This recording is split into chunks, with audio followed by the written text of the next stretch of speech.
I thought that to get my bachelor's and master's degree, it would probably take somewhere between 8 to 10 years. At the route I was going and with the company that I had doing tuition reimbursement, I was only allowed.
Yep, I see Frank.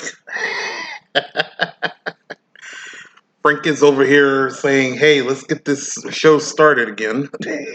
I say that's typical Frank. Hello, everybody. How y'all doing? Welcome to the show. Welcome to A Ray of Sunshine.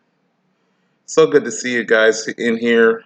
Um, Let me see if I got my in yet. Oh, I didn't put the stories up. Ha ha ha ha. Go me. Oh yeah, it showed up. Never mind. All right, we're good.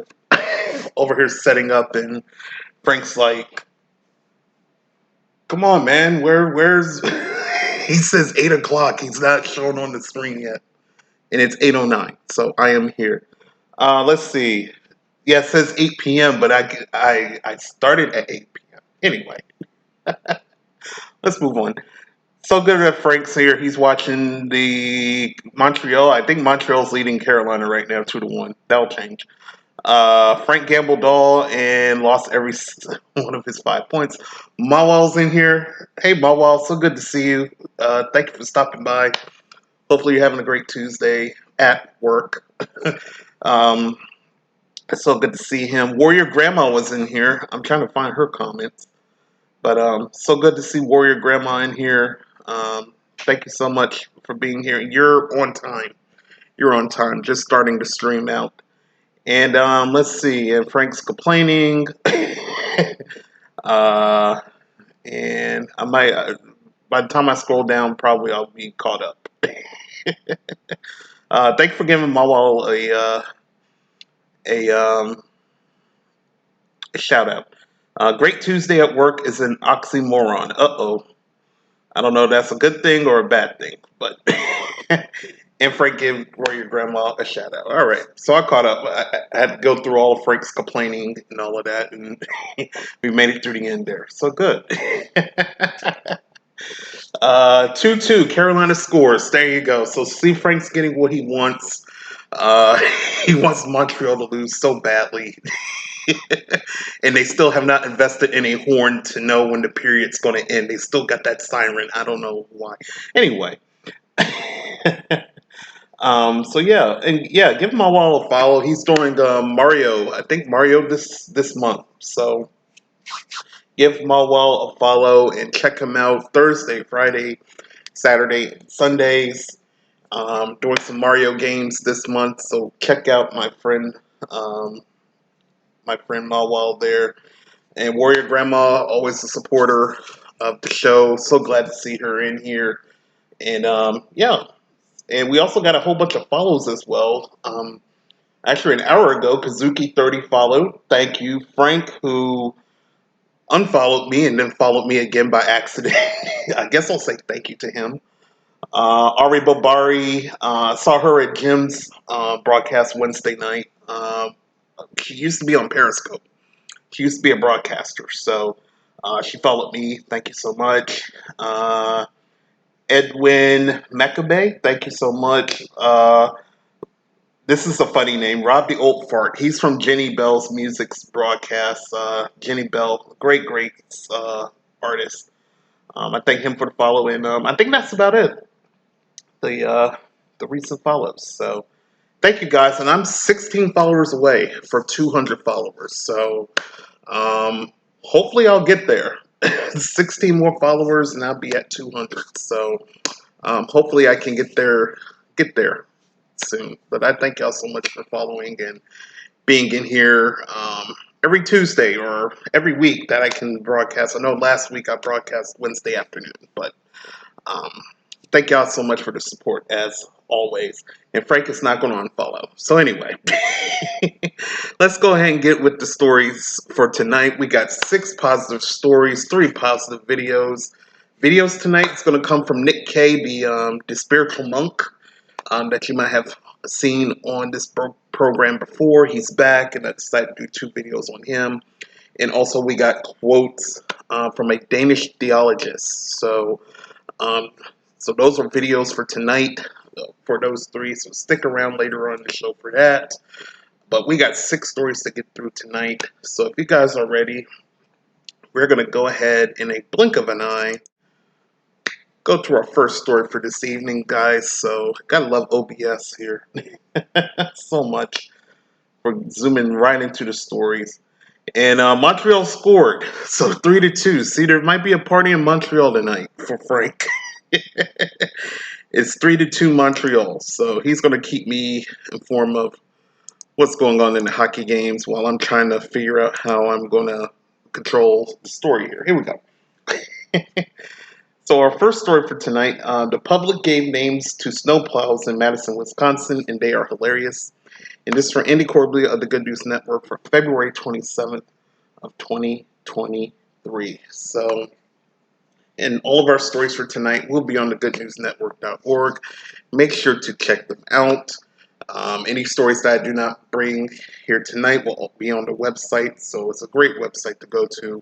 Again, that's the goodnewsnetwork.org. Put the ticker. The ticker is not on OBS. That is on StreamYard.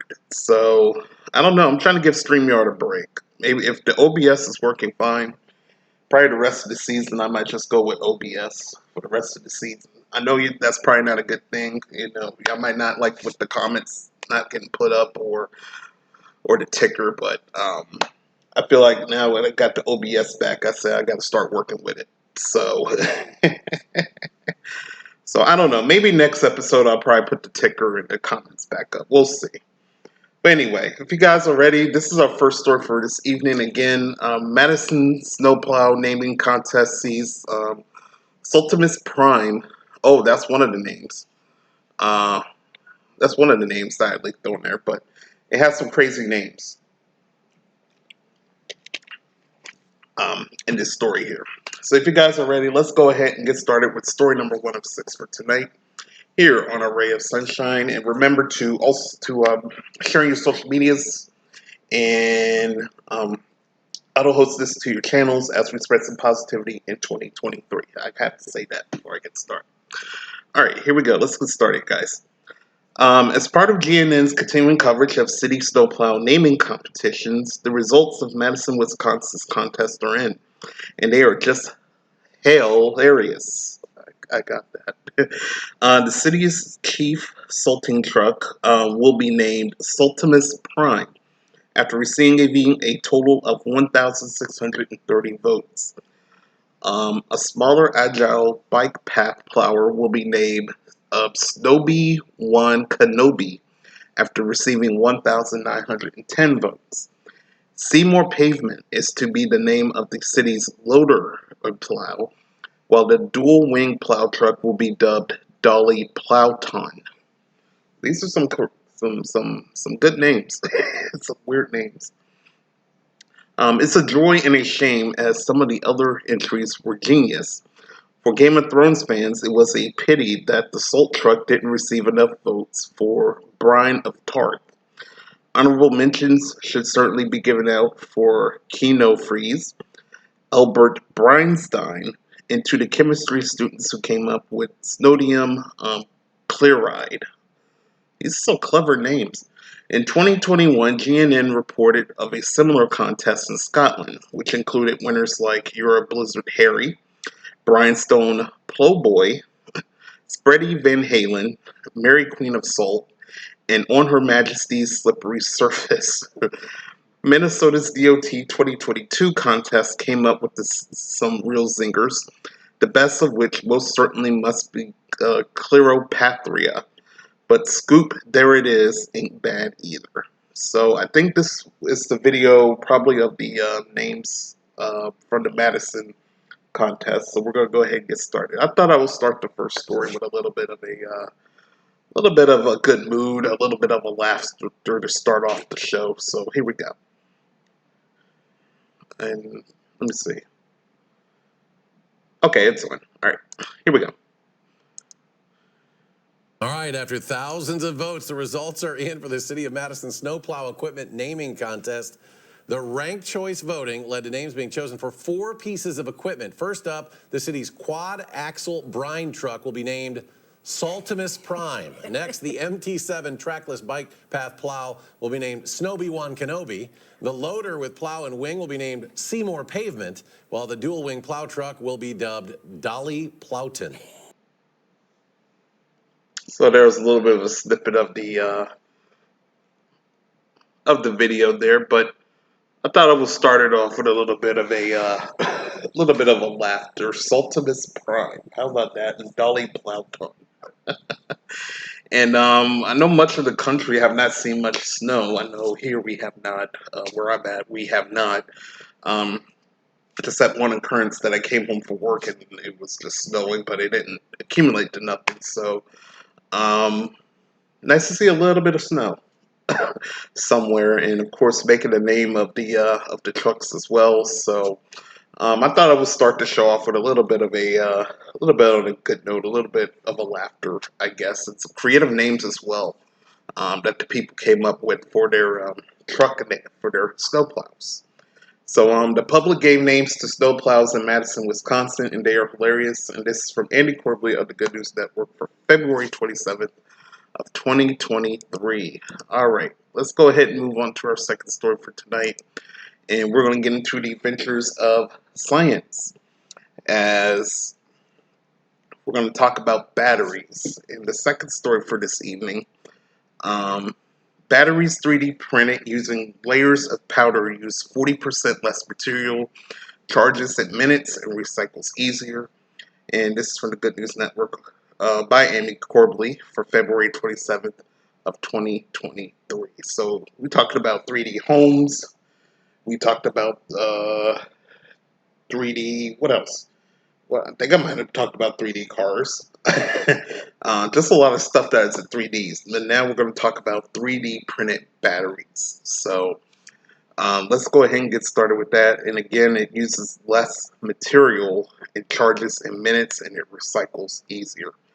So kind of interested to see how this plays out as well. So, but anyway, if you guys are ready, let's go ahead and get started. My wall says, if you hit someone with a Duracell, could you get charged with assault with a battery? I doubt it. Just throw the battery and run. You won't be seen. Just keep running. But that was a good one though. If you hit someone with a Duracell, would you be charged with assault with a battery? That's a good one. Oh wow, very good one. All right, so let's go ahead and get started with story number 2. If you guys are ready, let's go ahead and get started.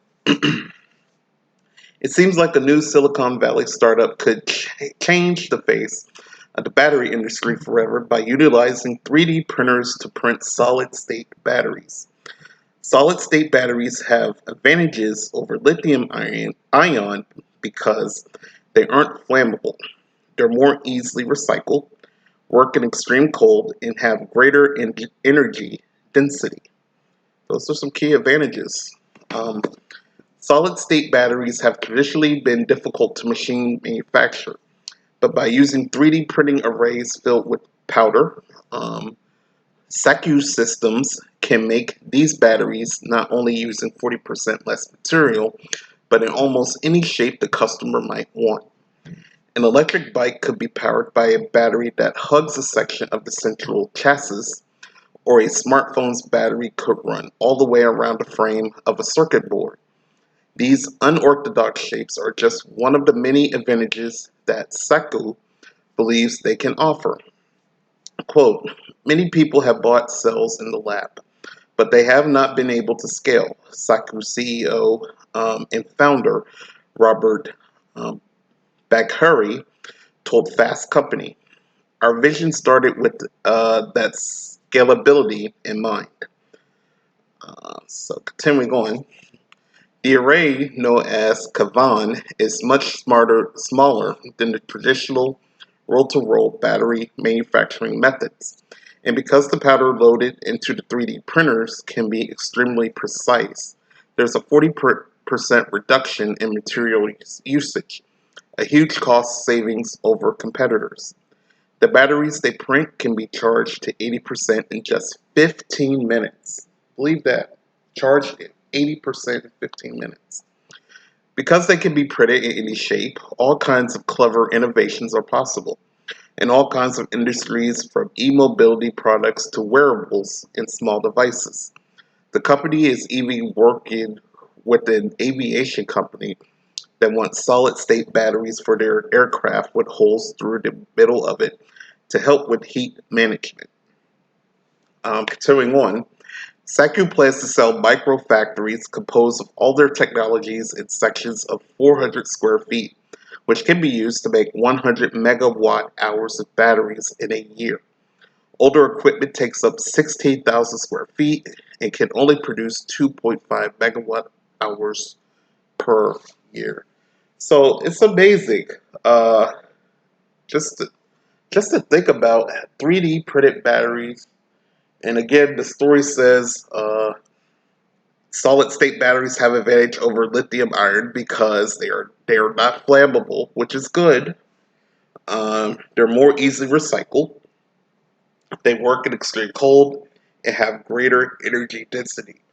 And they even say, for example, maybe the phone I have here, it could go to 80% in 15 minutes. Just think about that. That's very clever.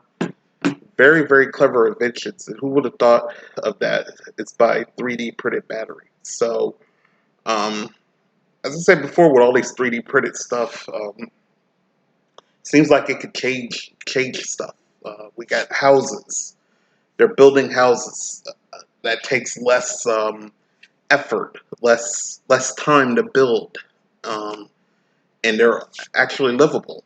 So that's kind of a positive. And now we're talking about 3D batteries, which can charge stuff up in a matter of minutes, go from 0 to 100 like boom.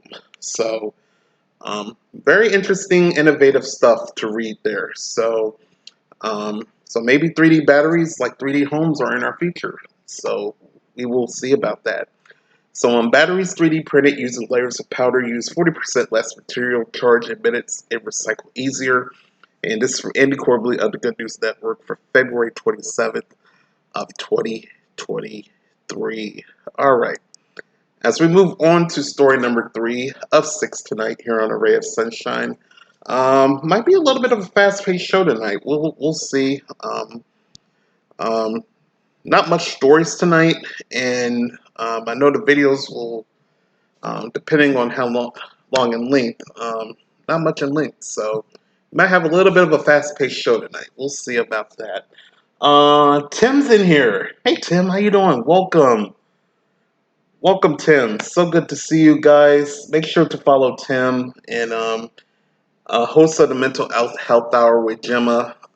Mental Health Hour Wednesday nights at 6 p.m. Eastern here on Twitch. Tim Collier at 1. You see him right down there. Give him a follow. And actually, I'll write a shout out. Frank was in here. Or actually, Tim can shout himself out. But I'll go ahead and write it. So make sure to give Tim a follow. And I will put the advertisement up for the show at the end of the show tonight. So give him a follow. And Mawal says howdy, Mr. Tim. So good to see y'all in here. And Mawal with those wonderful emotes from his channel. So good to see everybody in here. Tim, Mawal, Warrior Granny, and Frank, who's in and out watching the Canes game for me. It's my Canes versus his Canadians. So I think the Canadians are up 3-2. So I told Frank, if y'all win, good. I'm not going to be mad. At least y'all won. Y'all won. Y'all having a bad season. Beating my team that's kind of a top tier team, that could be good for them. But Frank's going to be in and out of the game. So he'll be here and there. All right. And you're welcome, Tim. No problem. So yeah, at the end of the show, I will unveil what their topic will be for tomorrow night's show. So you want to stay tuned for that. All right, here we go. Story number 3 of 6 tonight of the Ray of Sunshine continues with a Parisian opera house that inspired Phantom of the Opera becomes an Airbnb. And this is for Andy Corbally of the Good News Network for February 28th of 2023. Now, I think I've done Ghostbusters. I think that was one of the Airbnbs. What was the Christmas movie? A Christmas Story. The house. That was an Airbnb. So now we're talking about Phantom of the Opera becoming an Airbnb now. So it's very creative that they're using some of these shows, or movies, excuse me, to be Airbnbs. So I wonder if they'll put the Home Alone house as an Airbnb. I don't know, but we'll see. So, Frank's in here. What's the score, Frank? We're still 3-2. So while we do that, let's go ahead and read about this story here and see if anybody is interested in having an Airbnb with a Phantom of the Opera inspired theme with it. So here we go. For a limited time only, a Parisian opera house box seat, typically reserved for visiting dignitaries, is being transformed into an Airbnb and priced for the ridiculously reasonable 37 euros per night. I do not know what that is in American dollars, so I probably could check that out real quick after the story. 37 euros per night. If anybody can find that out for me, though, that would be great. The Palais Garnier Opera House captures all the stunning opulence of La Belle Époque and was used as the inspiration for Phantom of the Opera. Opening tomorrow at midday for reservations on July 16th, the Box d'Honneur, or Box of Horror, has been transformed into a lavish suite. The stunt is part of Airbnb's partnership with European cities to give a boost to its heritage tourism sectors that have fallen behind over the last few years. Along with renting out the boxes, the Parisian National Opera wants to develop a streaming platform. So this is the Polaris Garnier. I think this is it. I don't know if this will be the whole thing, but that's kind of interesting. Oh, Frank says $40 a night. Thank you, Frank. American and Euro almost the same. Okay, so Frank says American and it's $40 a night. For that, that's not bad.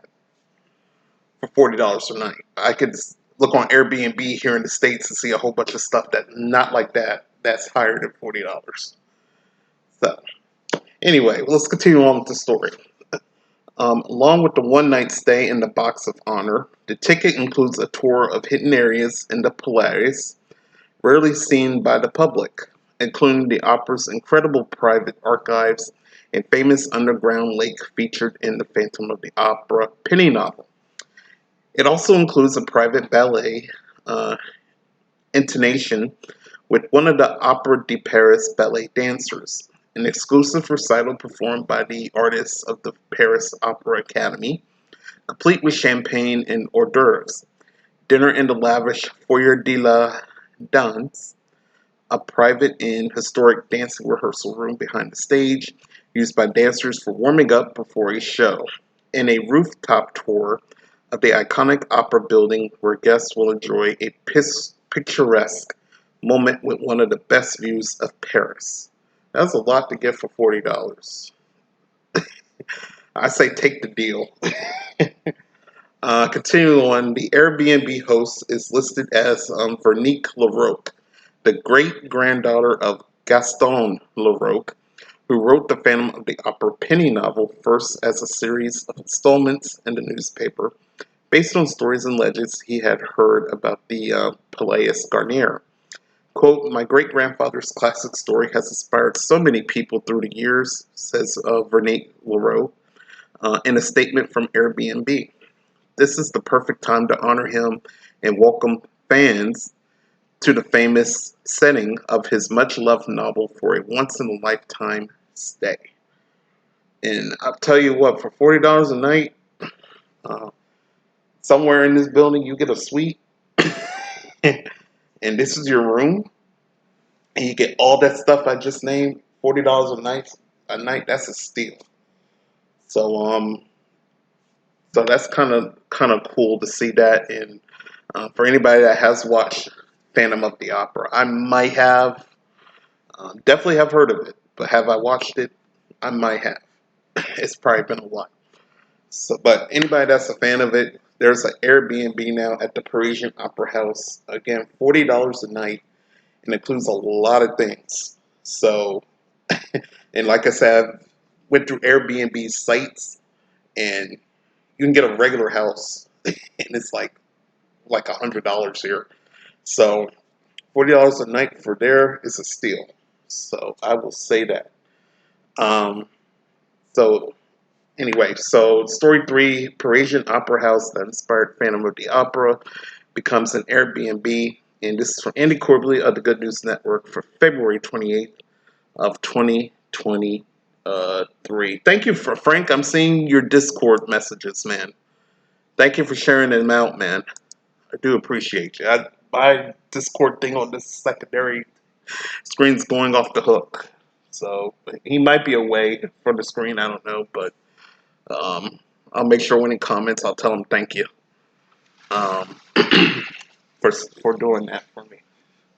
Let's get the comments. Warrior Grandma says, "Had my manager call by him back." Well, thank you for coming back, Warrior Grandma. We're on story number 4 for this evening.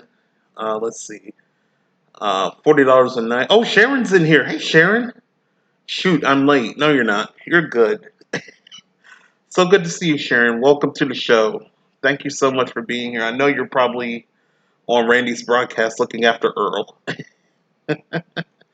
3-2 still. Montreal still leads 3-2. So, so good to see Sharon in here.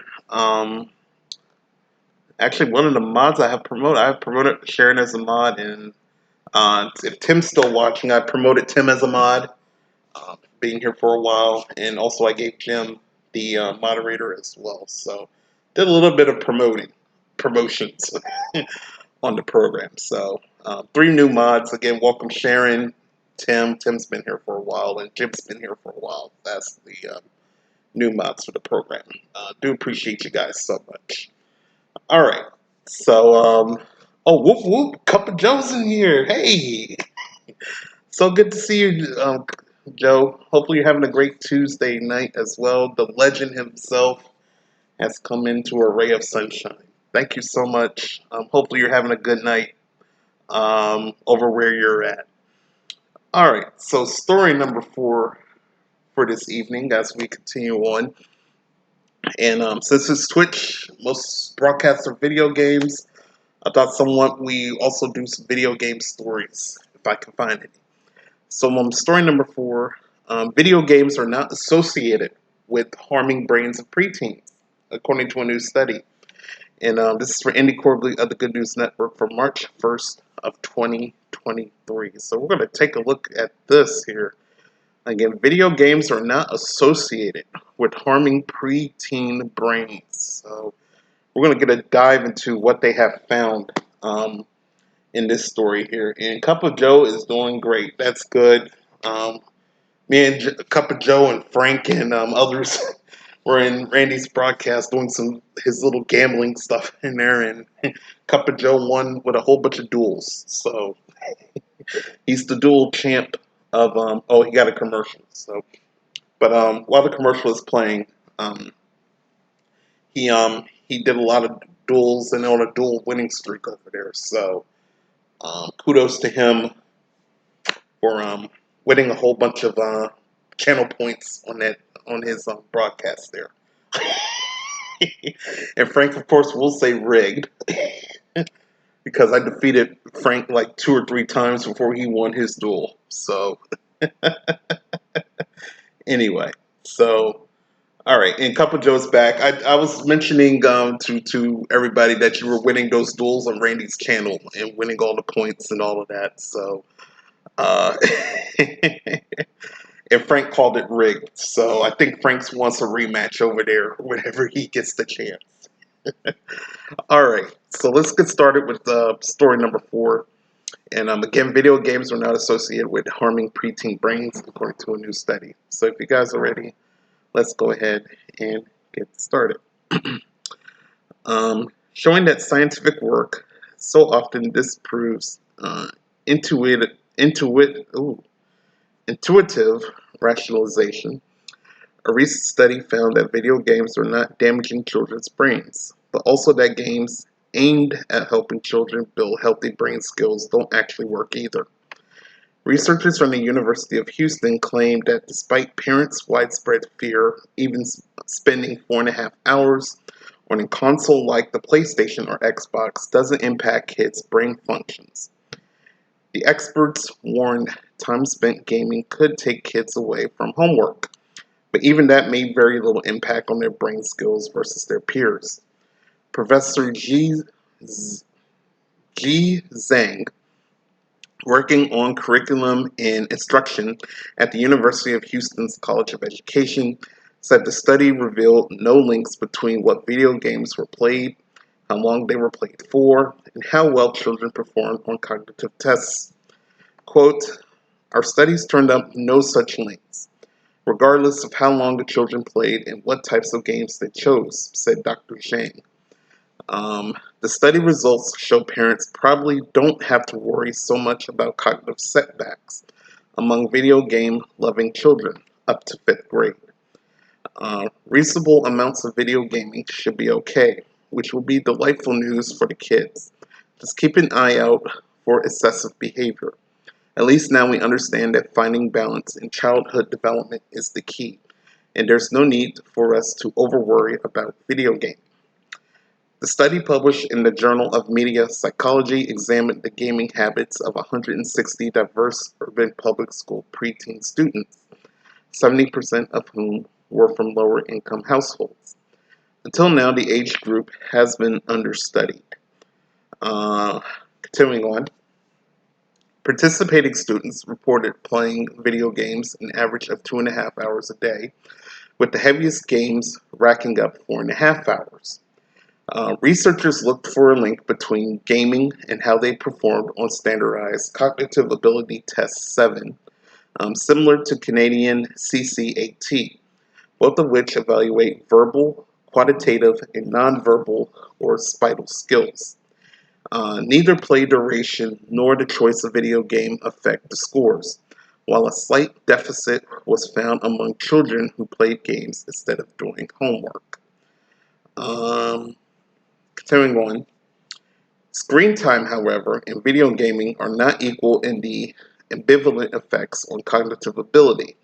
Over 9,000 boys and girls in the USA participated in a study GNN reported on last year. The study found that children who spent an above average time playing video games increased their intelligence more than the average, while TV watching or social media had neither a positive nor a negative effect. Quote, we didn't examine the effects of screen behavior on physical activity, sleep, well-being, or school performance. So we can't say anything about that, says Torkel Klingberg, professor of cognitive neuroscience at the Department of Neuroscience Karolinska Institute, who conducted the study. But our results support the claim that screen time generally doesn't impair children's cognitive abilities, and that playing video games can actually help boost intelligence. This is consistent with several experimental studies of video game playing. So, I guess this is kind of encouraging. You know, at the beginning, I say around my time when I was in school, they were like, you play video games, people ain't going to study, be focused, because they're so involved with the gaming. I think now they're more inclined, like Minecraft. And I don't know if I played a video on here. I don't think I did, but I watched a video, kind of like an acting video, just saying, hey, Minecraft, you learn how to build stuff, get to basically know how to learn architecture from it. So I think they're more skilled in some games of having a little bit of a learning experience with it, and it could be more of some learning games as well that we just don't know about. So, which is kind of encouraging, but maybe a couple hours on the video games is fine, and then they have to do homework, or maybe they do their homework first, and then they can do a little bit of gaming before they go to bed. So, which is kind of good, actually. Just to think about from back then when they say you can't do it, it's terrible for our brains, to, hey, you know what, it's kind of okay now. As long as they, don't overdo it. So, just seeing the study there, that's kind of a good thing to read about for that. So, good. Frank spamming some points. So let me close out the story here. So video games are not associated with harming brains of preteens, according to a new study. And this is for Andy Corbally of the Good News Network for March 1st of 2023. As we move on to story number 5, and probably a little bit of a heroism story for story number 5 here, as we get to the title here. A marathon was blocking delivery route for organ donation, so a surgeon ran through the race to get it. And this is for Andy Corbally of the Good News Network for March 1st of 2023. All right, let's see what Frank is doing. Frank scares me when he does this. He spammed a whole bunch of hydrates. All right, let's see what I can find here. Leaderboard, interesting. All right, okay, there's a whole bunch of y'all doing points.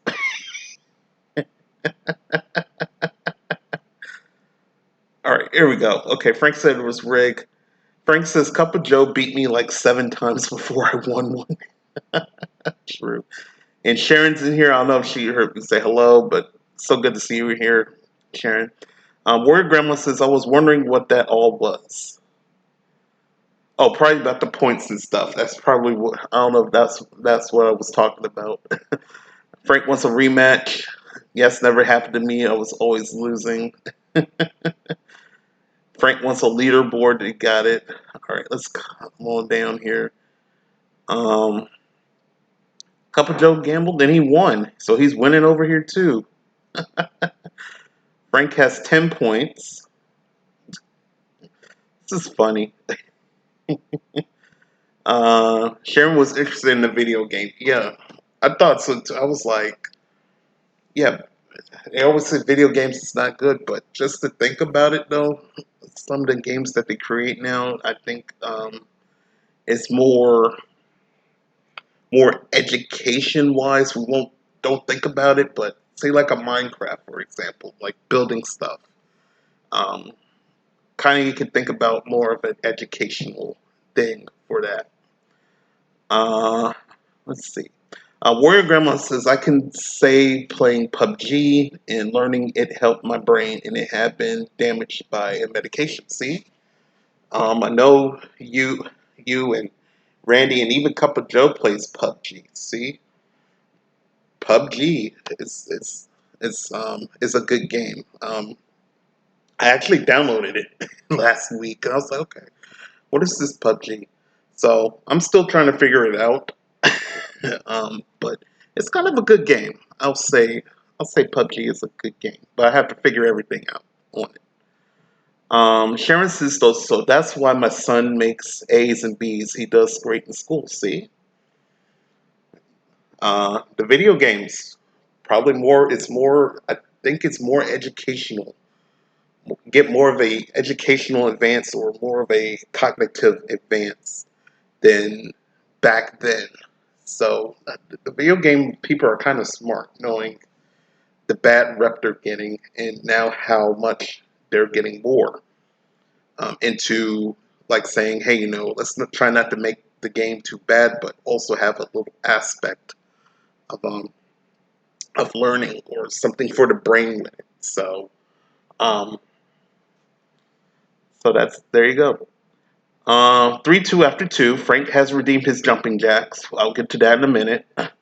Frank spammed 1, 2, 3, 4, 5, 6, 7, 8, 9, 10, 11, 12 hydrates. 13 hydrates. Of course, it's typical Frank. Tim says screen time with kids today is definitely a battle. The good thing is it gets their attention when you take it away as punishment. Exactly. I can't agree more.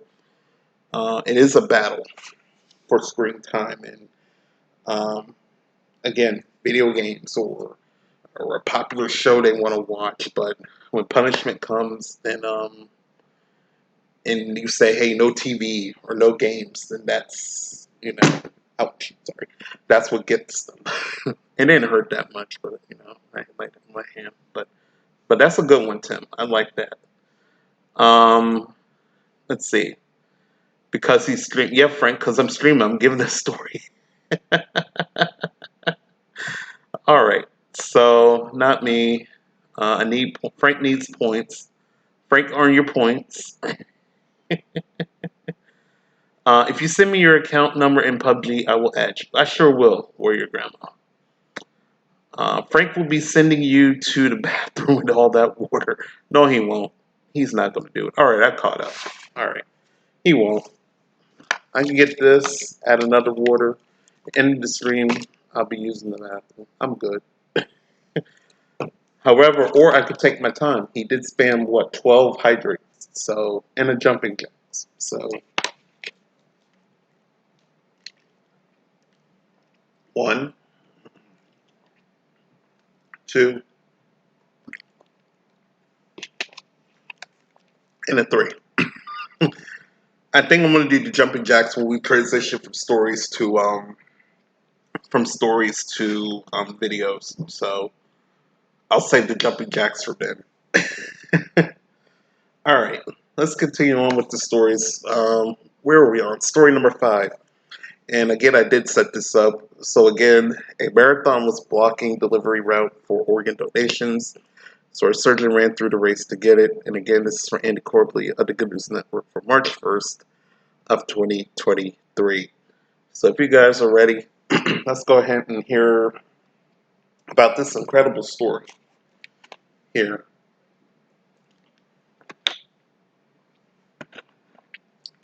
As I drink number 4. All right, here we go, guys. um, in a story that only those who live in the colonial cities of America's East will understand, a surgeon ran about a mile to and from a hospital to pick up a liver for his patient after a courier's route was blocked not only by Philadelphia's strange grid system, but thousands of marathon runners. 66-year-old Charles Rowe was waiting on an operation table with his surgeon Adam Bodzin. He was slated for a liver transplant that day to save his life from complications due to hepatitis C. Continuing on, time ticked by until Rowe was surprised to hear that Bodzin was going out the door to get the liver himself. Meanwhile, an out-of-town van driver for Philly-based Gift of Life donor program was having trouble navigating. Should be navigating. It should be navigating the one-way streets, half blocks, and diagonals of Philadelphia's city center when it became clear that his route to Thomas Jefferson University Hospital would be blocked by the Dietz and Watson Philadelphia Half Marathon at 2 separate points. That's not good. Event organizers and police have access points for emergencies going towards the hospital, but the courier couldn't find them even after consulting police. Clad in sneakers and teal scrubs, Bodzin weaved his way at a full run from the hospital entrance near 11th and Chestnut Streets through the stream of runners on Lombard Street, then another block to South Street. Continuing on, reaching the driver and taking the sealed container with the liver on ice, he zigzagged back the same way, earning what must have been more than a few curious stares before hitching a ride with the police back to the hospital on the other side of the marathon route. Thanks to Bodzin's quick thinking, they managed to transplant the liver successfully, an hour after the time when a liver begins to deteriorate. Rowe made a full recovery and left the hospital 6 days later. Rowe called Bodzin a hero. Tom Avril reported for the Philadelphia Inquirer, though Bodzin chose to describe himself as more of a biker. So how about that? So you got a marathon happening in the city, near the hospital, by the way. The courier is blocked. He don't know where to go. He has a liver. Somebody needs that liver. He's in operation right now. And the doctor's quick thinking says, I'm just going to go out there, run, and try to get this liver and save this guy's life. And that's what he did. And he came back in the nick of time to continue on the surgery with the liver. And now the guy's recovering, 6 days in the hospital, and now he's out. That's incredible. in the city of Philadelphia as well, the busy streets of Philadelphia. I have been to Philadelphia. Those are some busy streets up there. So, but it takes him to know much about where to go in Philly, and I think if it's near the hospital, he probably knew where to go and get the liver and come back. So, that's some quick thinking. Again, I think that's what the story says by the doctor, to just run. It's already a marathon there. Just run, get the liver, and come back and save the man's life. So that's an incredible story of again being a hero and trying to save someone's life in the nick of time before that liver started to deteriorate there. So story number 5, a marathon was blocking delivery route of organ donations, so a surgeon ran through the race to get it. And again, this is from Andy Corbett of the Good News Network for March 1st of 2023. As we go on to our last story for this evening before we get to positive videos, and with our positive videos again for tonight, we got our nice spiritual monk, Nick K is back.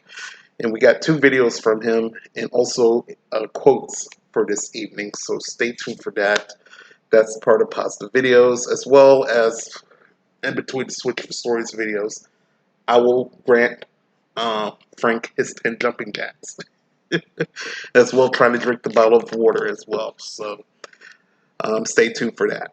So our sixth and last story, filmmaker creates incredible stop motion chase scenes using toy Hot Wheel cars. And this is for Andy Corbley of the Good News Network for March 2nd of 2023. So let's check out comments real quick before I get started. Joe Gamble doll, and he lost everything. Hold on, let me do this. Let's see. That's crazy. Yeah, that is crazy, Sharon. Tim says Sue's there is still 10 hydrates. I've done 4. So he did 12, so I got 8 more to go. Let me do this real quick for Cup of Joe. Now, Cup of Joe, I can give him points. Frankie's has to earn his. I give Frank a whole bunch of points. And, of course, he hits gambles all and he loses them all. So, that's on him. I don't know how many points I got left on my thing. So, we'll do this. I don't know how much I got left. But if that went through, good. Okay, it went through. All right. So, that's Cup of Joe's points there. All right. So, Frank, he has to earn his. After spending me all those hydrates, he's gonna earn his, and you have to do jumping jacks as well.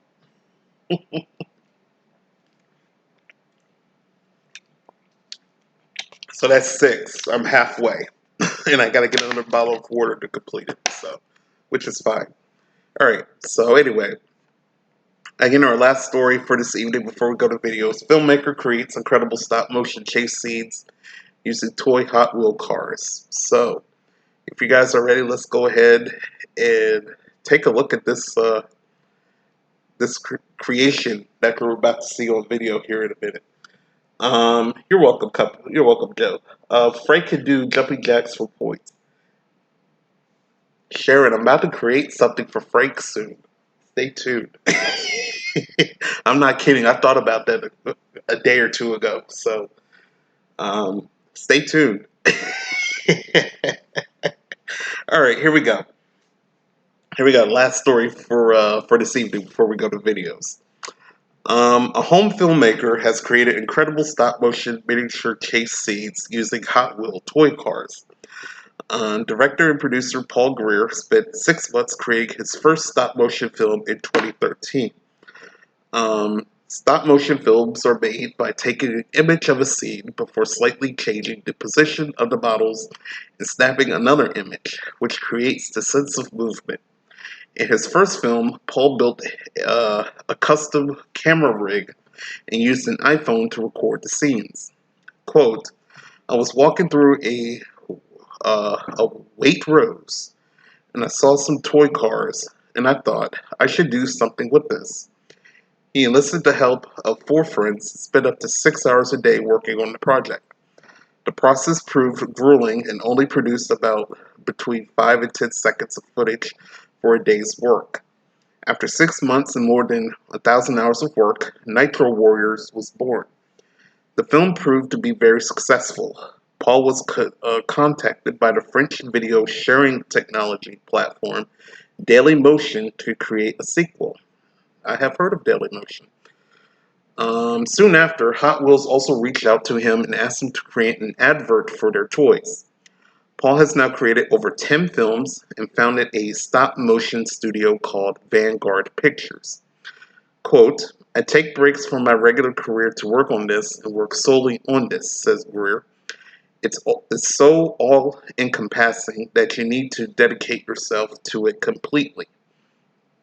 The most overwhelming thing was when Hot Wheels came and said, we have a lot of money and we want you to promote our entire line of toys. Greer said he doesn't really know why he's fallen into the interest of doing it. It just sort of came about. For me, the biggest reward is that there are people out there enjoying what I make. So we're going to take a look at Nitro Warriors. I think this is his film, or maybe a snippet of his film there. And let me do this because I'm still operating OBS so well. So I'm going to mute myself and we're going to go ahead and take a look at the video here. So here we go.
All right, I had a train come by.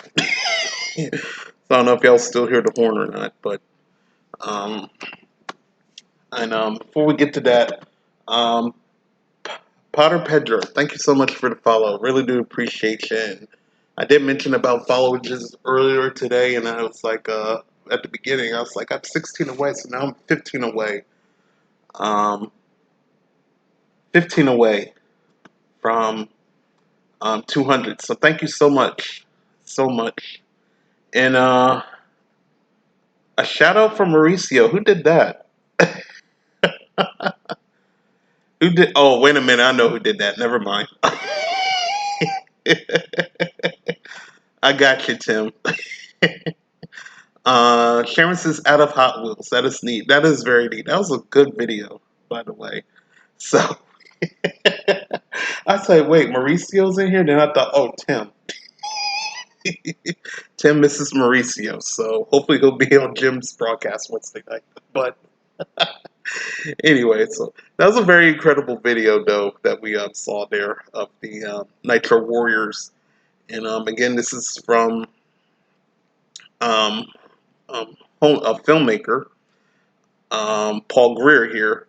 So he did it. That was a nice work of what he did there. So incredible stuff, action packed with the cops and all of that, and the cars flipping over and all of that. So that was kind of a great video there that he did. So kudos to him for the action packed Hot Wheels adventures there, and many other stuff.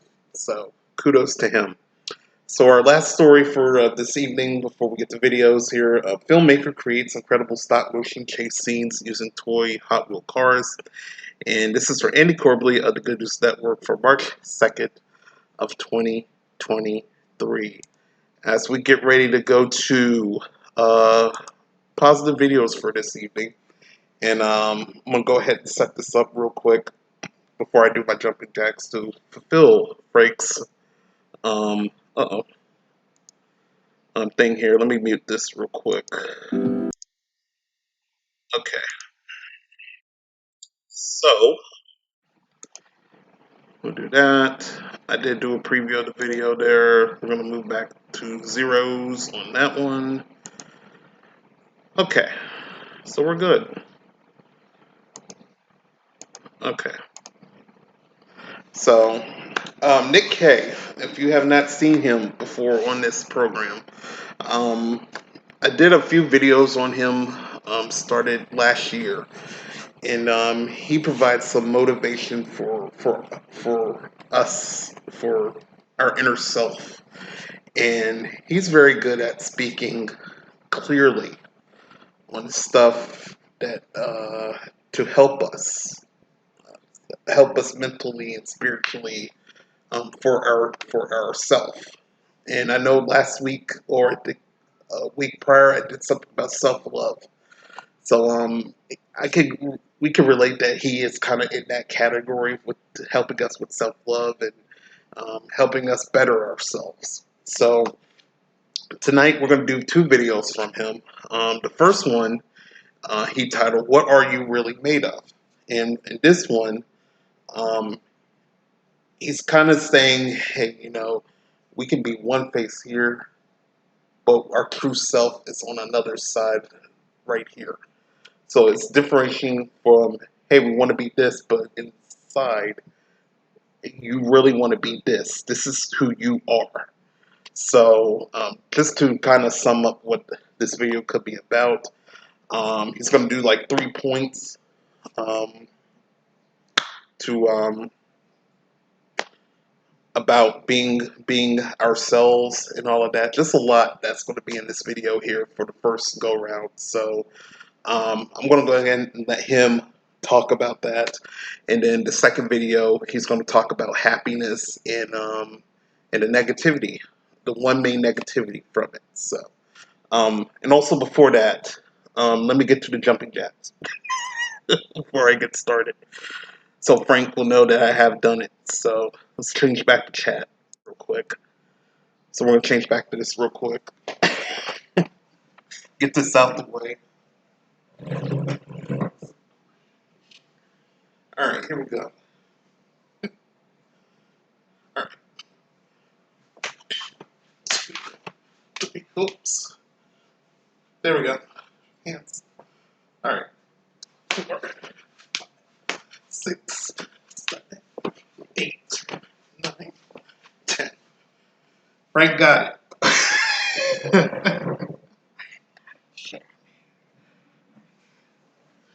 There we go. Congratulations. Don't flash us. I'm not. I am not going to do that. So, Frank's not even in chat. Exactly. So, tell Frank I did it. Too bad he missed it, but tell Frank he did it. I did it. All right. So, here we go. Let's go ahead and do our first video. Again, from Nick K, the spiritual monk. So, I'm going to go ahead and mute myself, and we're going to get started with the video. So, here we go. And probably get some more bottled water as well. So, there we go.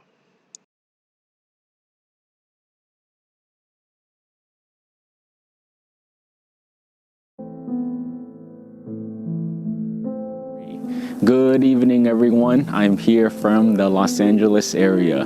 Today, I wanted to talk about the essence of you, and then also, if you do not like the essence of you, how do you begin the change process? But to cover this topic, let me give you some context, because before coming into the monkhood, as many of you know, the context that I was in was I was working as a licensed marriage and family therapist. I work in many settings, such as the group home for foster kids in San Diego. I had my own private practice, and then also working at a drug residential treatment center here in Malibu, California.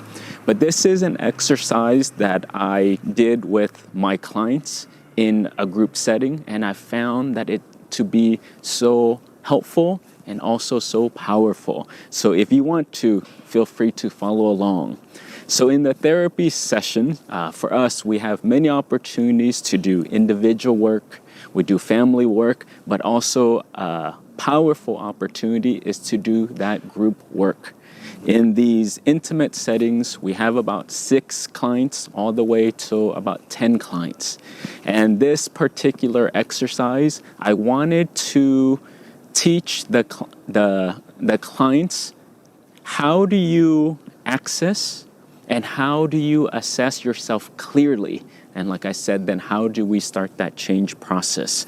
But let's get through the first step.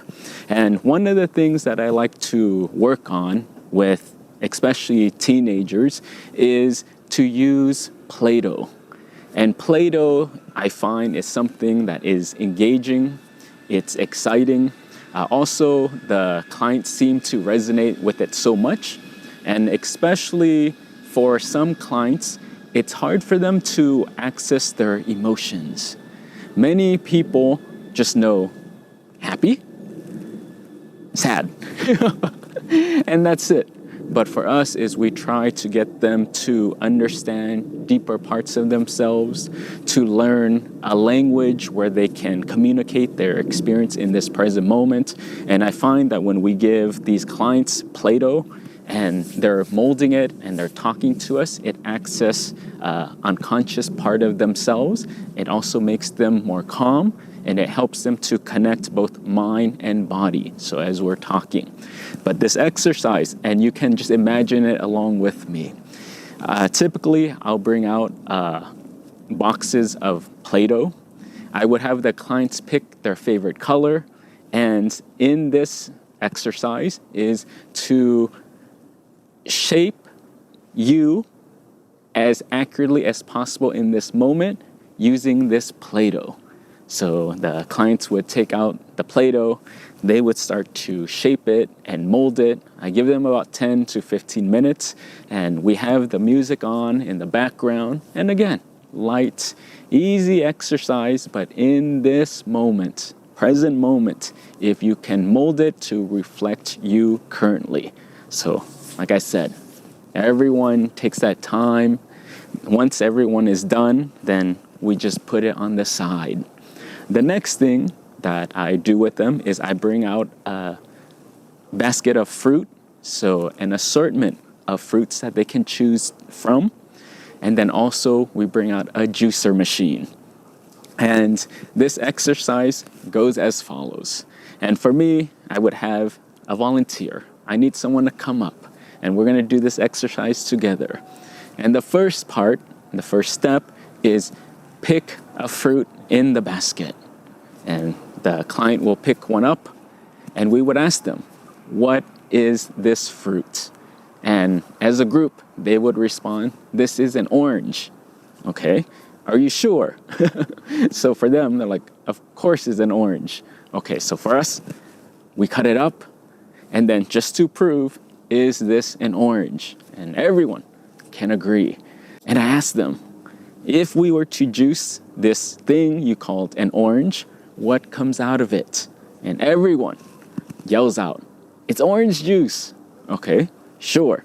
We try it, we juice it out, and there you have it, orange juice. And then, okay, we continue with this exercise. Pick another fruit. So they take one, they lift it up, and I ask them, what is this fruit? And they'll say, it's a lime. Okay, everyone agrees? Okay, sure. Now with this lime, put it in the juicer. What comes out of this lime? And everyone will agree, it's lime juice. Okay, so we go through the process, pick another one. What is this? Okay, it's celery. Okay, we juice it. Again, everyone out there, when we juice it, what comes out of this? And many people will say, well, it's celery juice. Then I ask them a trick question. Okay, now this next fruit is a mango. With this mango, is it possible if I juice it, then we get beet juice? Is that? And everyone will say, no, that's not possible. Well, why is that? And are you sure? And when I ask them, they'll say, no, you can't get beet juice because it's a mango.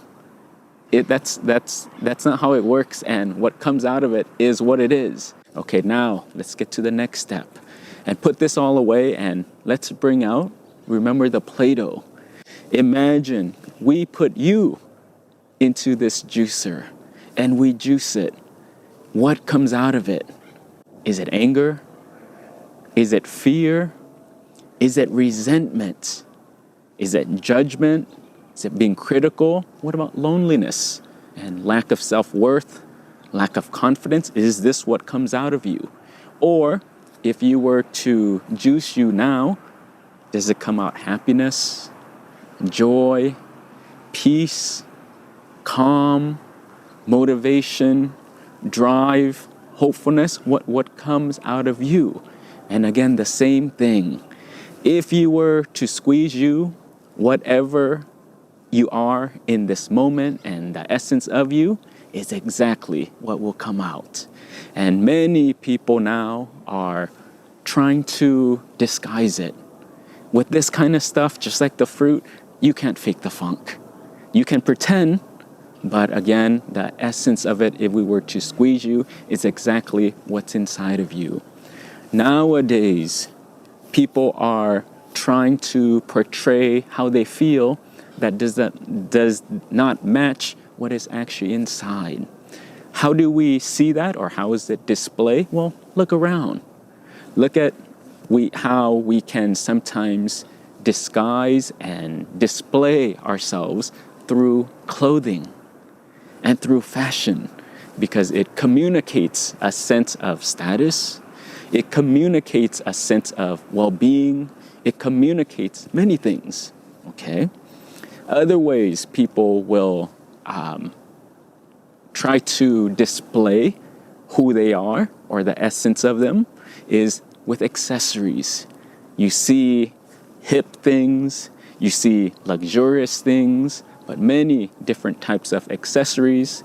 We see people engaging in makeup. And again, these things are not bad things, so I'm not trying to discard it or minimize it, but it's just ways that people will try to display themselves with makeup, with hair, different hairstyles. And again, it is an image of oneself. But with all these things, with all these accessories, again, at the end of the day, you can cover up as much as you want to. You can trick your friends. You can actually trick you. But at the end of the day, if we were to juice you, like I said, you can't fake this. You cannot pretend to be a happy person. You cannot pretend, well, you can, but again, it oozes out of you. And the essence of you, what is in there, will come out at the end of the day. And I share this just because, not to put anyone down, but to really get you to see yourself accurately and to assess. And then with this, once you can juice yourself, see yourself accurately of, wow, in this moment, if I were to be truthful, if I were to be honest and see things clearly, in this moment, I'm actually quite unhappy. I'm resentful. I still have so much history and heaviness with my parents, and I can't forgive. And I don't want to let go. I am someone who holds a grudge on purpose. I want to punish you. I want to judge you, and I'm critical of people. Okay, say that.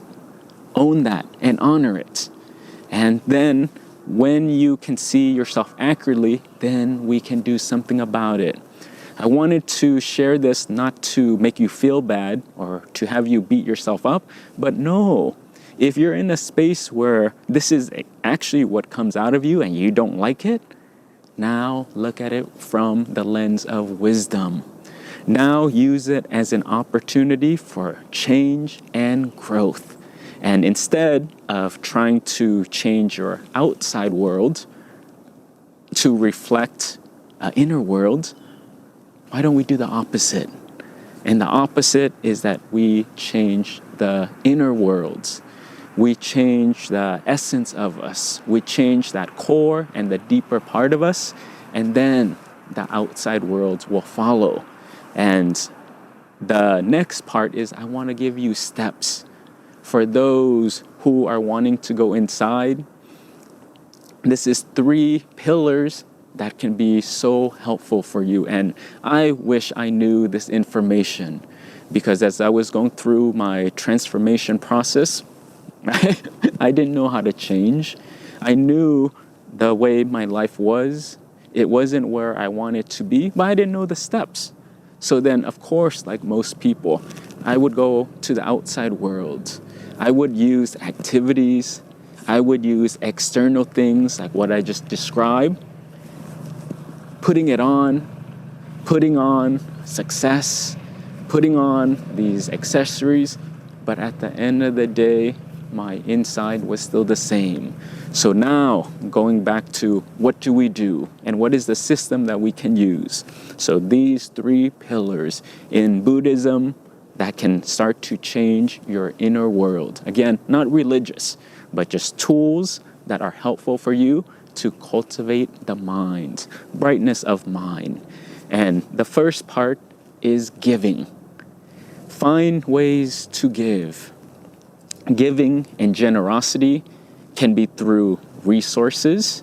So some people will donate money. Some people will donate things to here. I'm here at a meditation center. In the monastery, people will donate like I said, money. They will donate resources. They'll make an offering for the lighting, for electricity, to keep the temple alive. So that's one way, giving of your resources. Another way is giving of your time, volunteering, coming, helping someone to do tutoring with them, helping with an organization, with a church, with a temple, and you're volunteering physical time. That's one way of giving. Another way of giving is encouragement, helping to support people through your words. Another way of giving is through teaching the Dhamma, or teaching a proper way of living, encouraging people to be a moral person, to do the right thing. This is an act of generosity. And then lastly, an act of generosity and giving is forgiveness. When you forgive you, when you forgive other people, either living or alive, this is one form of giving. So this is pillar number 1. Pillar number 2 is morality. Morality is the basic thing that helps to guard the human, guards the human mind of worry, of darkness. So the first one is no killing. Abstain from killing. Second one is to abstain from stealing. Third one is to abstain, no sexual misconduct. The fourth one is no false speech. And then the fifth one is to refrain or abstain from substances that alters the mind. So these are the second pillar, and this is the morality part. Again, not religious, but just a basic moral code, and that can keep you on track. Okay. The third pillar is meditation. Meditation is purifying the mind.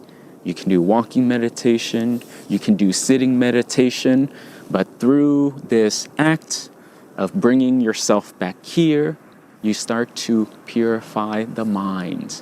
So this is a 3-pillar. You can pick from any of these and start to integrate it into your life. And every single time that you do any one of these things, you can do all of them, you can do some of them. All of them would be great, but again, as you're starting, pick one, pick 2. And every time you do it, what you'll notice is you'll add a little bit of goodness, a little bit of pure energy that goes into your core, that goes into your mind, and all the darkness that you have in there, now it starts to dilute it. Now it starts to change and activate a change right there inside of you at your core. And slowly but surely it shifts you from the inside out. And so why am I sharing this? And for me, I'm sharing this because when I was at the darkest phase of my life, when things just felt so hectic and who I was at that time, if you were to squeeze me, wow. If I can be honest, I was anxious. I was fearful. I was lonely, really desperately wanting connection. I didn't feel proud of myself. I did not have the confidence. I had sadness. I had jealousy and resentment, and I couldn't let that go. I don't want to be that. I didn't want to be that. But if I were to be honest, at that time, this was just the essence of me. And through the practice, like I said before, I tried everything else.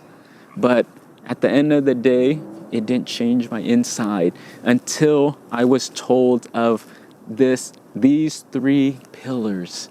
And these 3 pillars changed my life. And I knew I wanted to change and I wanted to heal. And also I knew that I had 2 paths that I can go on. One was a path of change and transformation that was temporary. It felt good, it eased the pain, it covered up some things, but again, it didn't really change me inside. Or another way of doing what it takes, doing the real stuff and nourishing your mind from the inside. And this path was the real thing. This was the nutrients that I needed for the inside. But I knew that this path, the change, was real. But I also knew this path, it took longer.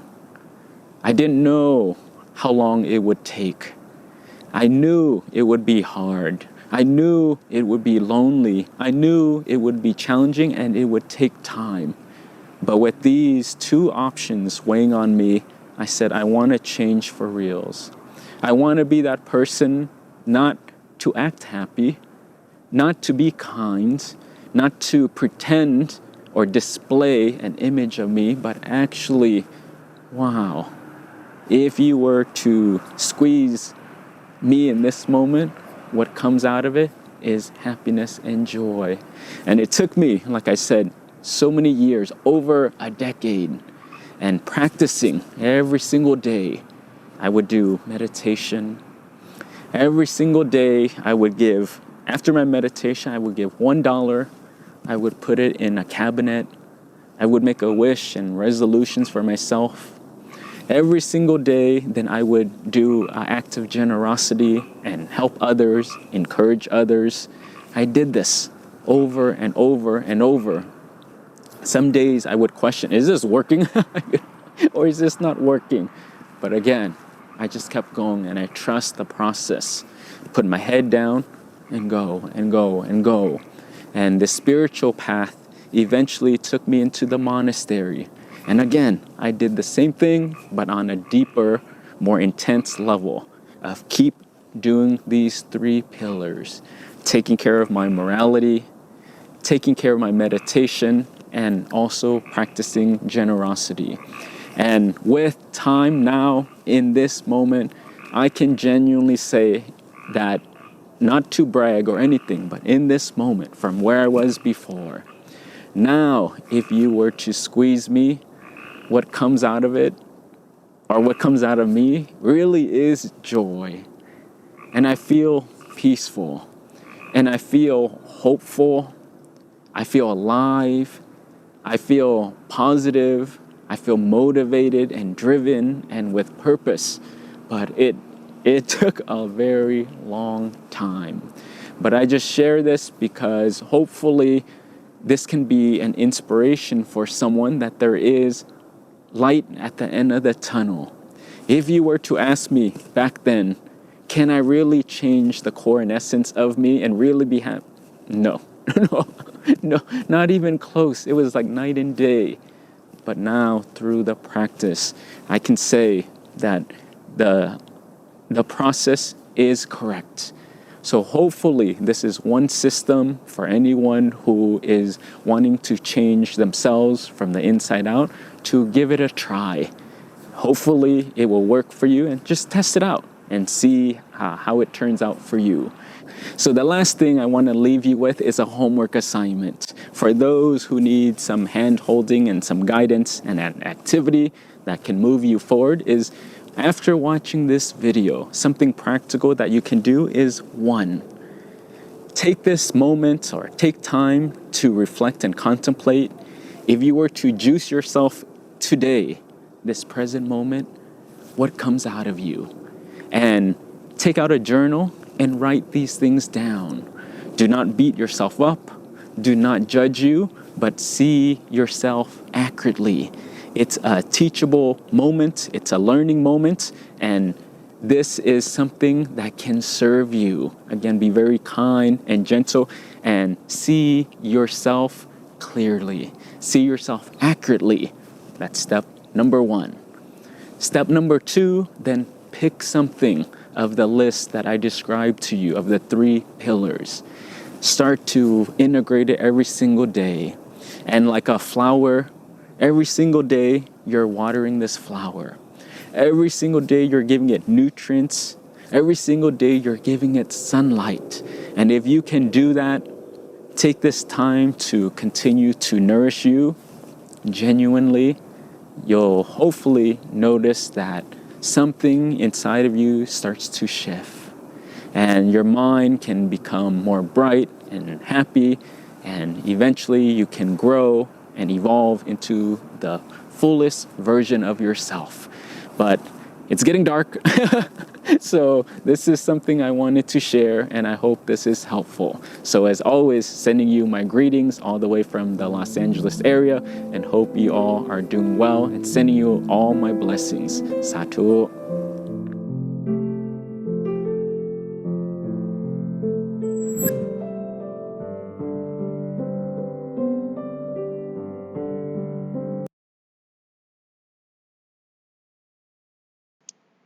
So that was the first video from the spiritual monk Nick K there, and again he says, "What are you really made of?" Um, and it's kind of comparing, hey, I gotta mute the other one. Hold on. Hey, we could be this, but in reality, we are kind of like this. So, um, I kind of got a grasp of what he was trying to say there, and pretty much in reality, it is okay to be ourselves. Yeah, we can pretend to be, you know, like, hey, I'm kind of like this, but what's really inside of us is what we are. So, to sum up what he was trying to say there. So, hopefully, you guys got down what the three things he said there, with the gratitude and restraining not to do certain things and all of that. So, um, again, I get it. It's like two faces. Like, hey, this is who we are, who we are now. But in reality, the other face is saying, uh, this is what we should be or who we are in the heart. So, hopefully, y'all guys enjoyed that first video there of him explaining all of that. Now, the second one, as Frank is updating, we got a tie game, 3-3, 3 minutes 30 seconds left. So, thank you for the score update, Frank. So our second video is the enemy of happiness. He's going to talk about, of course, happiness, what it is, and what is the key thing, the key enemy of happiness. So we want to take a look at this second video here, only 13 minutes long, and after that we're going to go ahead and get with the quotes. So again, this is Nick K again. He's going to talk about the enemy of happiness.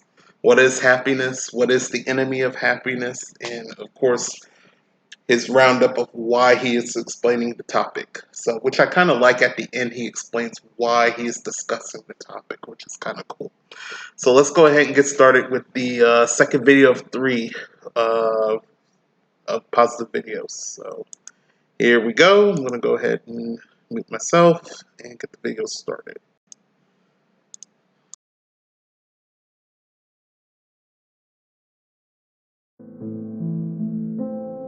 Good evening, everyone, from Azusa, California. Today, I'm excited to finally talk about the topic of happiness.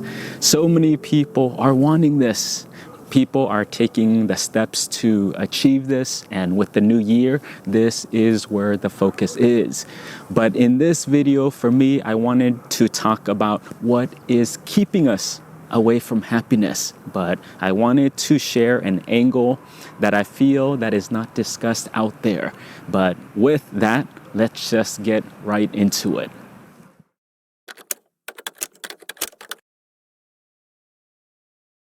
Happiness. This is where we need to start at.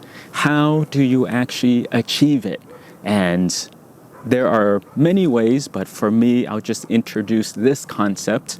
But to achieve happiness, the first thing you gotta do is come back to the present moment.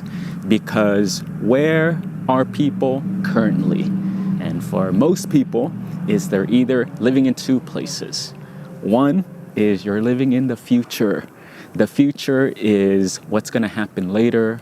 You're thinking of plans and projects and later down the line. But when we're in this space, then it can create worry.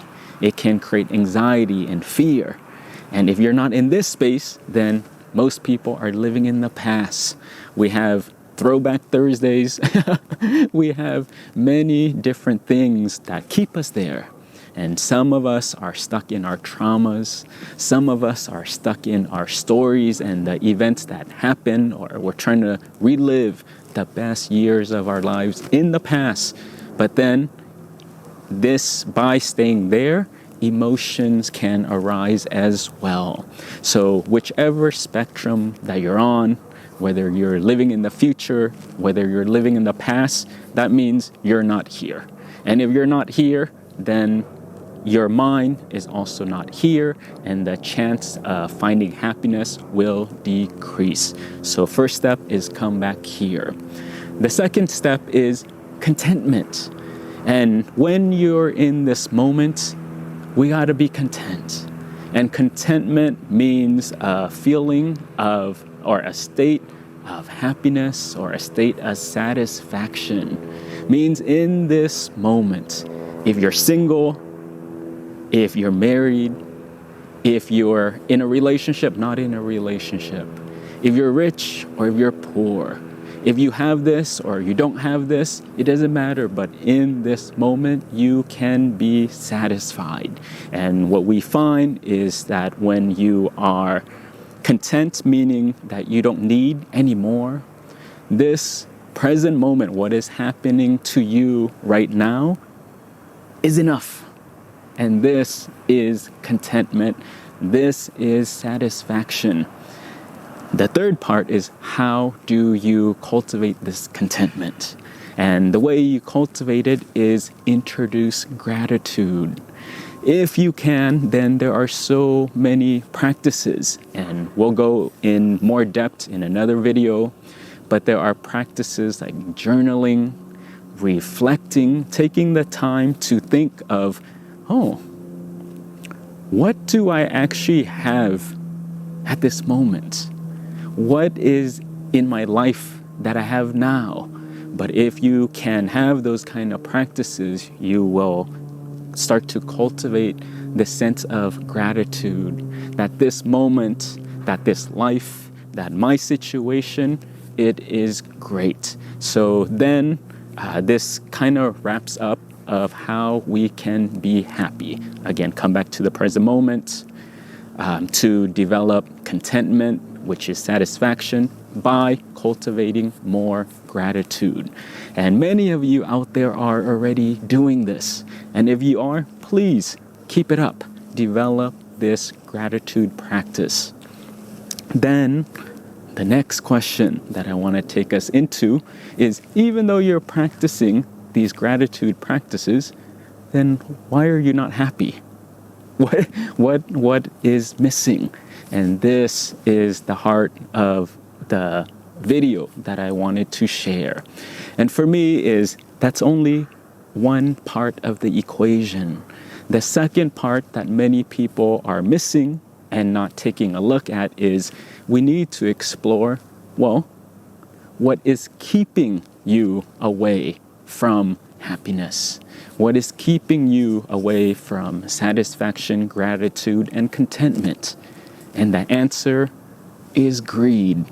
And greed simply means this desire for more. And more can come in every form. We want more experiences. We want more things. We want more fame. We want more status. I want more money. I want more views and likes and praise. The list goes on and on and on. And this is, for me, the enemy. This, for me, is the obstacle or the block or the wall, whatever word you want to use, that keeps you away from happiness. So we need to reduce this part. And again, this part is greed. Next step is, how do we reduce it? And the solution to this is twofold. The first one is practice giving. Giving is the antidote to greed. Giving comes in different forms. And one is, you can give of your resources. Donate your money, donate your clothing, donate the physical things that you have to others, or to support an organization or a cause. Another form of giving is encouragement and helping to support other people, giving them advice and pushing them to be better. This is another form of giving. Another form of giving is through your time. Go volunteer. Go use your time to help someone with an activity, a project, or an event. Simple gardening, helping someone like that with their homework, any kind of time that you exert to help others, this is a form of giving. Fourth form of giving then is with teaching people the Dhamma, teaching people truth and teaching people wisdom. When we give them solutions, when we give them more insight and perspective and wisdom of how to live the right path, this is a way of giving. Lastly, another way of giving is forgiveness. Forgive you first of things that are currently heavy, forgiving yourself of the past or actions that you've taken. Also then forgive other people. And if you can do this, these are just all forms of giving. And when you practice this, then it will be the antidote to reducing greed. The second formula or the second solution to lowering greed is meditation. And meditation is important because it gives you that space. What happens to you, what happens to me and every human out there is that we have these cravings and desires for more. And we follow our likes.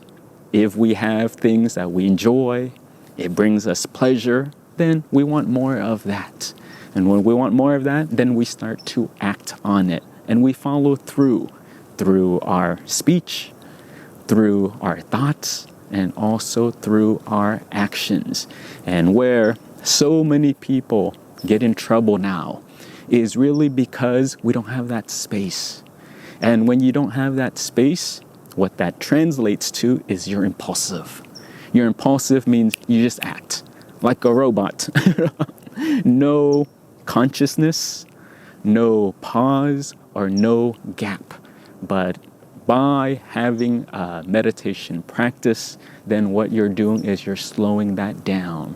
When you have these cravings that are normal, that pops up when you're having these greed that wants more, or other things, or things that are different, then you can have that space to simply observe and not act. So this is a very important part to reducing greed.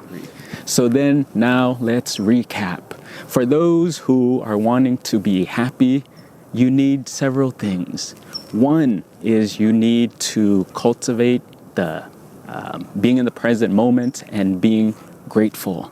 Practice gratitude. So develop that part of you. Second part is then you need to lower the greed. This is the thing that is blocking you from happiness.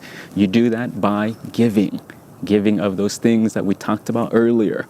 And then lastly, then you need to also include a meditation practice. So to put all of these things together, let's make it practical. Take out a sheet of paper and really make a plan and start to incorporate this into your life. Then you can develop those gratitude practices. Journal every day. Make a list. Reflect on the things that you have and what you're grateful for every day. Very simple. Every day of the list that we talked about of giving, do one item. Give, and it will lower the greed. And then also pick a time, amount of time, 5 minutes, 10 minutes, 15 minutes, whatever you can sacrifice, and then sit.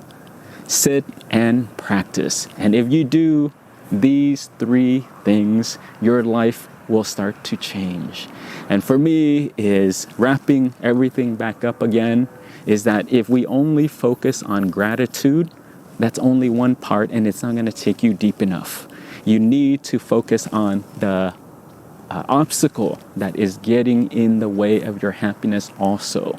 So if we can put the gratitude along with the giving and the meditation practice to reduce your greed, your firewall to happiness, then synchronize all these things together, and this will be the formula for you, where you can start to move your life forward.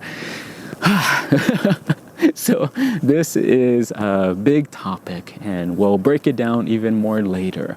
But for now, I just wanted to give you an overview and the theory of it, and also practicality, so then you can start to integrate it into your life. So as always, for me, I hope these things are helpful for you. But I just wanted to send you my blessings and hope you're all well. And please keep practicing. Satu, and take care.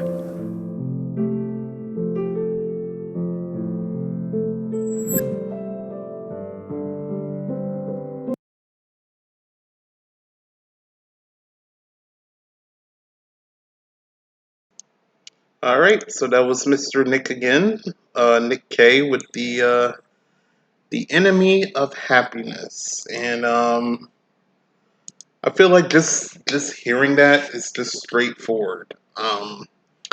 You know, we can be happy about a lot of things. We can, but the one main factor that can ruin happiness is greed, which I kind of agree. Money, but mostly money. What we want, you know, all of that. Those two main things, I think, that can ruin it. So, um, like you said, we have to have some gratitude. We have to have some gratitude. That's important. We have to be giving. We charity. Uh, what else? He talked about forgiveness. Say thank you to people. Thank you or sorry to people and all of that. But giving is also a main source that can help us with being happy. And he also says meditation and journaling, um, key factors as well into happiness. Write down what makes you happy. What did you do that made you happy? So I felt like that was straight to the point with the enemy of happiness. What is happiness? Um, how can we maintain it? What's the bad part about it? It is always greed. Greed's the number one source of that. So, straight to the point, I would say on that second message by our spiritual monk, Nick K. So I do appreciate him for that. He is very good, Tim, very good. Frank is giving an update on the hockey game, and it's going to a shootout. I kind of figured that. Hurricanes goalie got hurt. They changed. He got hurt by himself. Yeah, I saw that before I came. So first period, Montreal was about to score, but it hit the goalie and the goal post, and the goalie, I guess, was trying to prevent the goal, but he got injured at the same time. So we kind of do not need to lose him. We do not need to lose him. He's the reason why we're doing very good. He's kind of like the Cam Ward of now. So hopefully he'll be all right. First shot, Montreal scores. So, but if Montreal wins, that's a huge win for y'all, Frank. So that'll be a huge win for y'all. I will say that. But I'm just worried about that goalie. Worry about it. All right, so now we're going to get to our quote segment, the last segment for this evening, and I cannot say his name, but this is from a Danish um, theologist. I will say they call it something else, but Soren. I'm going to call him Soren K. I probably cannot say his last name. So these are his quotes. This is someone new. I have never heard of him, so it's kind of interesting to see new people and what their quotes are. So it's about 14 minutes long. So he probably has a lot of quotes, a lot of good quotes. So thought we will end it off with someone new and see what his quotes are. So if you guys are ready, this is our last segment for this evening here on A Ray of Sunshine. Our famous quote segment. by Mr. Soren K., a Danish geologist. So let's go ahead and get started with that.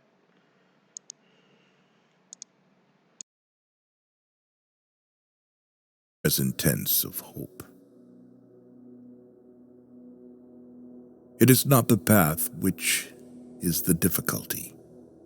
Rather, it is the difficulty which is the path. Most people seek pleasure in ways they will never find. Listen to these Soren Kierkegaard quotes and open your heart to the true joys of the soul today.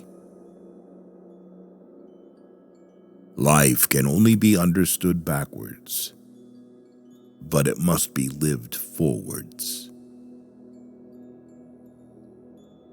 People demand freedom of speech as a compensation for the freedom of thought, which they seldom use. Anxiety is the dizziness of freedom. People understand me so poorly that they don't even understand my complaint about them not understanding me. Life is not a problem to be solved, but a reality to be experienced. The most common form of despair is not being who you are. The most painful state of being is remembering the future, particularly the one you'll never have. What if everything in the world were a misunderstanding? What if laughter were really tears? Do it or don't do it. You will regret both. Knowledge is a wealth that cannot be stolen. Once you label me, you negate me. To dare, to lose one's footing momentarily. Not to dare is to lose oneself. There are two ways to be fooled. One is to believe what isn't true. The other is to refuse to believe what is true. The tyrant dies and his rule is over. The martyr dies and his rule begins. It is better to try something and fail than to try nothing and succeed. The result may be the same, but you won't be. We always grow more through defeats than victories. Face the facts of being what you are, for that is what changes what you are. Many of us pursue pleasure with such breathless haste that we hurry past it. It is so hard to believe because it is so hard to obey. The door to happiness opens outward. Take a chance, and you may lose. Take not a chance, and you have lost already. Boredom is the root of all evil, the despairing refusal to be oneself. It is impossible to exist without passion. For without risk there is no faith, and the greater the risk, the greater the faith. Man always hopes for what he should remember, and forever remembers what he should hope for. The self-assured believer is a greater sinner in the eyes of God than the troubled disbeliever. Leap of faith. Yes, but only after reflection. The thing that cowardice fears most is decision. The unhappy person is never present to themselves because they always live in the past or the future. Wherever there is a crowd, there is untruth. Why bother remembering a past that cannot be made into a present? The question is not to be or not to be. It is what we should be until we are not. The truth is a trap. You cannot get it without it getting you. You cannot get the truth by capturing it, only by its capturing you. On the secretly blushing cheek is reflected the glow of the heart. Our life always expresses the result of our dominant thoughts. Happiness is the greatest hiding place for despair. It is very important in life to know when your cue comes. My sorrow is my castle.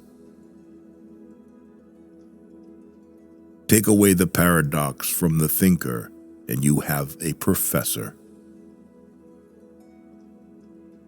A no does not hide anything, but a yes very easily becomes a deception. In order to help another effectively, you must understand what he understands. Instruction begins when you put yourself in his place so that you may understand what he understands, and in the way he understands it. Once you are born in this world, you're old enough to die. Hope is a passion for the possible. Cultivate the will. This is the armor that preserves the mind. The function of prayer is not to influence God, but rather to change the nature of the one who prays. Therefore, do not deceive yourself. Of all deceivers, fear most yourself. The more people who believe something, the more apt it is to be wrong. The person who's right often has to stand alone. If you want to be loathsome to God, just run with the herd. Only the noble of heart are called to difficulty. My standpoint is armed neutrality. The only intelligent tactical response to life's horror is to laugh defiantly at it.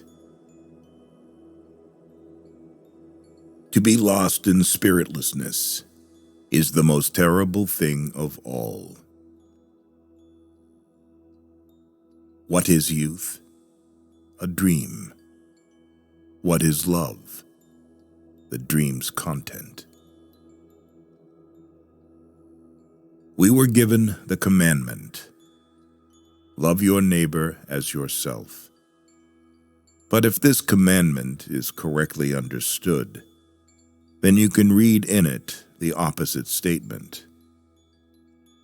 You must love yourself properly.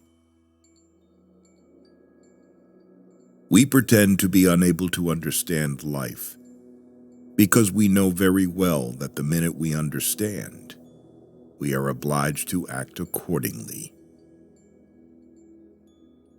Whoever has learned to be anxious in the right way has learned the ultimate.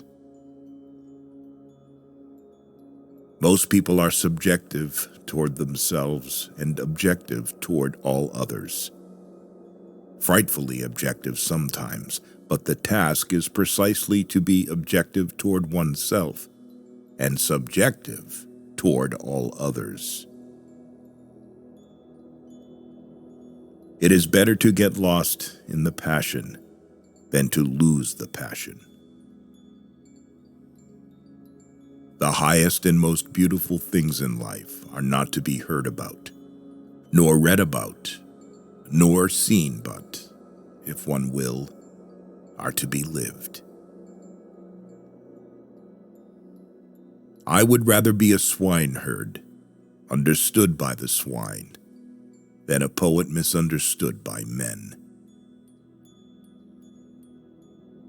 Life has its own hidden forces, which you can only discover by living. Truth always rests with the minority, and the minority is always stronger than the majority, because the minority is generally formed by those who really have an opinion, while the strength of a majority is illusory. Far from the idleness being the root of all evil, it is rather the only true good. People settle for a level of despair they can tolerate and call it happiness. To be a woman is something so strange, so confusing, and so complicated that only a woman could put up with it. Sleeping is the height of genius. Our life is a game of whose rules we don't know. For it is not what happens to me that makes me great, but it is what I do. Faith is the highest passion in a man. You become what you understand. Life has become a bitter drink to me, and yet it must be taken in drops, counted one by one. Be that self that one is. Faith begins precisely where thinking leaves off. I opened my eyes and saw the real world, and I began to laugh, and I haven't stopped since. Learn not to tell anything to anyone, because only then your life will definitely get better. What distinguishes all love from lust is the fact that it bears an impression of eternity. The best response to criticism is to smile and forget.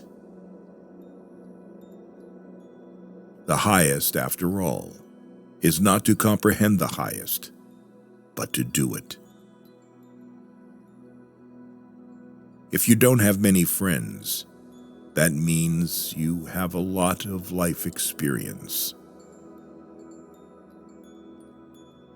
Nothing ventured, nothing gained. The more silent you are, the more you are able to hear. To be human is not a fact, but a task. These quotes from Søren Kierkegaard not only show his critical thinking, but also gives us a way to understand this philosophical genius. Thank you for watching. Confidence. All right, so that was Soren Kierkegaard. I think I now said his name right. With the quotes for this evening, very good quotes tonight, and a little bit complexive, I will say. At least it came with some complex quotes, but all in all, those are beautiful, beautiful quotes by Mr. Kierkegaard there. So kudos to him for those wonderful, wonderful quotes this evening. A good way to end out the show for this evening. So, one, thank you guys so much for being here. So, I really do appreciate you guys so much for being here tonight. A good crowd tonight, I will say as well, that is here tonight. So, um, really do appreciate you guys so much. Let's go ahead and do the closeout. Of course, I have a Discord. Go ahead and put exclamation point Discord as well. It might have been scrolling along with the comments as well. If you're interested in being in my Discord, the link is right there. Make sure to click it. It has the stories from tonight, from shows from this season, the past season, season 2, and Summer of Sunshine.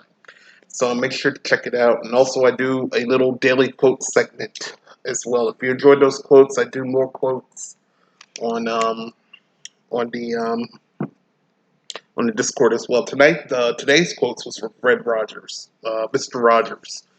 So he says, "Discovering the truth about ourselves is a lifetime's work, but it's worth the effort." So that's a quote from Mr. Rogers for today.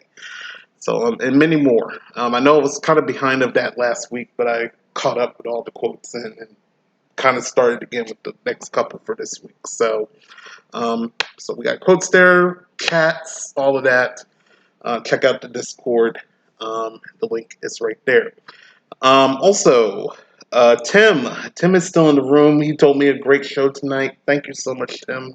I do appreciate you. I will give Tim a plug as well. I got it up here from the Twitter here. The Mental Health Hour is tomorrow night at 6 p.m. Eastern for Warrior Grandma, 3 p.m. Pacific, and 11 p.m. Gemma time over in the England time as well. And self-worth is the topic for tomorrow's night episode of the Mental Health Hour. So tune in. Um, Tim Conrad, one, he's there in the comments there. He says, hell yeah, some self-worth. So I will give him a shout out as well again. If you have not followed him, please do. He's a great, great guy. And Gemma as well.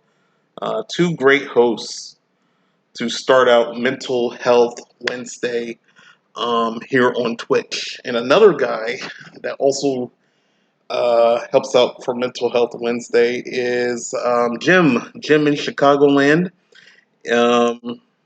Give him a follow, and I will plug. I don't have it on my screen, but I got it on my phone. He hosts Catalyst. There's a warm candle right there. You see him holding that candle right there. And you talk about your day, talk about topics. He'll talk about, it's just like a get together, a little get together to talk about what you're feeling, what's going on through your day, your week, what's coming up. A whole bunch of mental support for the Catalyst. So that's tomorrow night as well at 10 p.m. I say 10 p.m. Eastern. He'll come on about 10:30, maybe 11 o'clock, but we'll put 10 p.m. Eastern as the start time, and whenever you see him, just give him a notification. Check him out, and I will shout him out as well. Let's see if this will give me the ability to do double shout-outs. So, shout-out Jim in Chicagoland.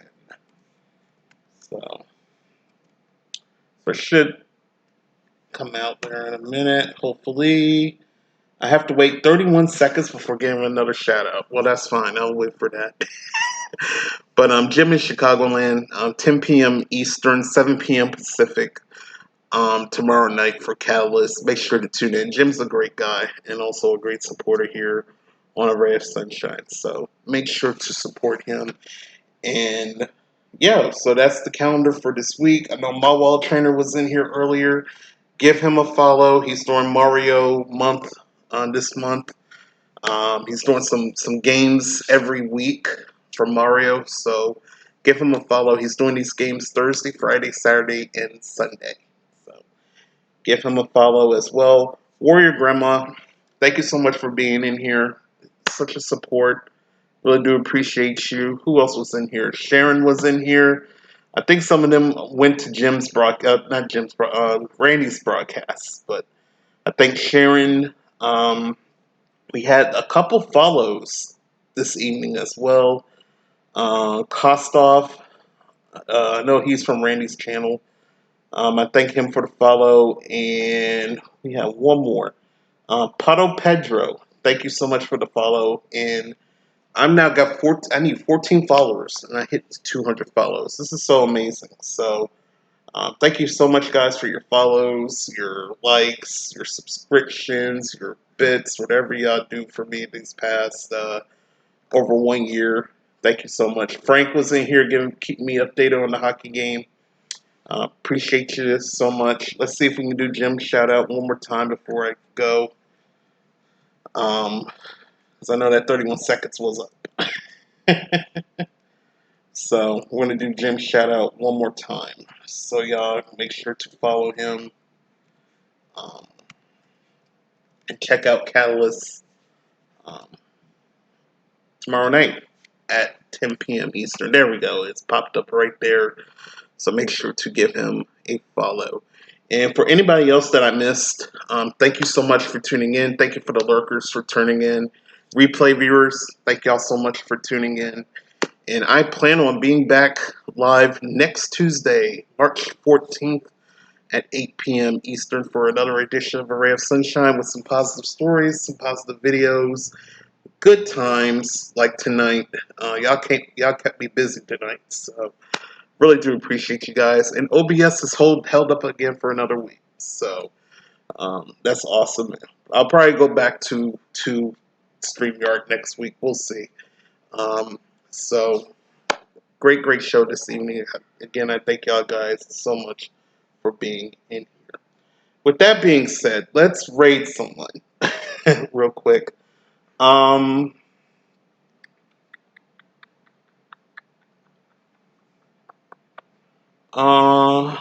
you know what? I know who we can raid. And Rare Dad, I have not been I haven't been in his broadcast, but he usually does it late at night. But we're gonna go ahead and raid Jeeves. Jeeves is on playing some music right now. We're gonna raid Jeeves.